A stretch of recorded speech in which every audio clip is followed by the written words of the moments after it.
Black Pine Animal Park was founded back about 22 years ago by a married couple that lived here in Albion, and the facility originally grew up outside their backyard.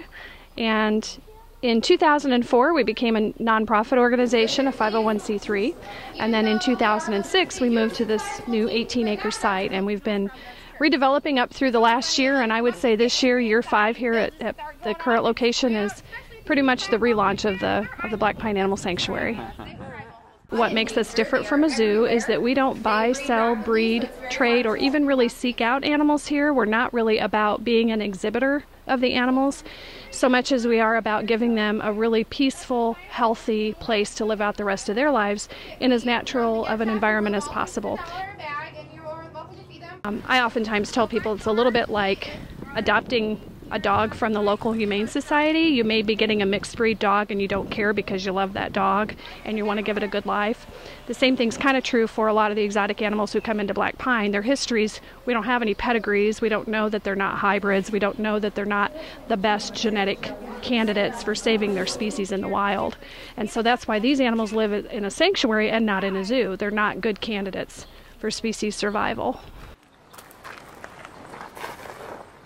Visitors are a very, very important part of our ability to succeed.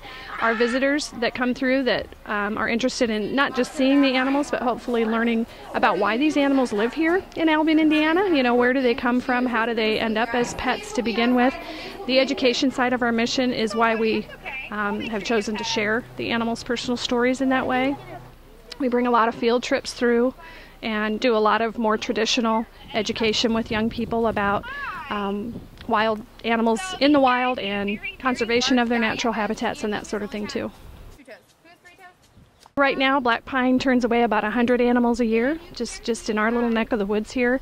The need is still much greater than the ability to provide permanent refuge for the products of the pet trade largely, and that's what these are. These are animals born to be pets, born for profit, born for exploitation via entertainment and performing, you know, circuses, things like that. These are not animals that are born to save their species. The focus of our philanthropy here is definitely directly benefits the animals. We operate almost entirely with volunteers, and that's also another big part of how we do what we do is through volunteer work.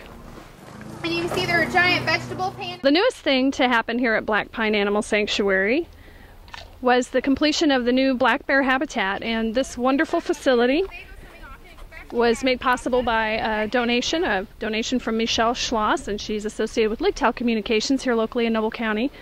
And she made a very generous gift to be able to provide 5 North American black bears, the nicest home they've ever had in their whole lives.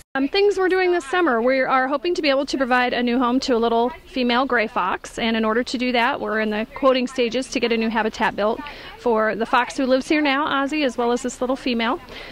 We're also working on an outdoor pool for Gus, who is a North American alligator that used to live in somebody's bathtub while it was at a frat house in Bloomington at IU.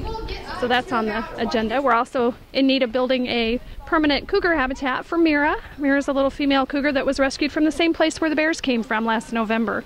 In addition, we're actually going to be introducing the rest of a wolf pack together. We adopted 3 gray wolves last year, again from the same site where the bears came from, and just a couple of weeks ago the rest of the animals were confiscated from that location, and Black Pine was able to intervene in that confiscation and say, hey, we've got the rest of the family here, can we reunite them? So in the next few coming weeks, probably in early July, we'll be reintroducing a dad and a sibling in with the rest of the wolf pack that's already here, so that's very exciting.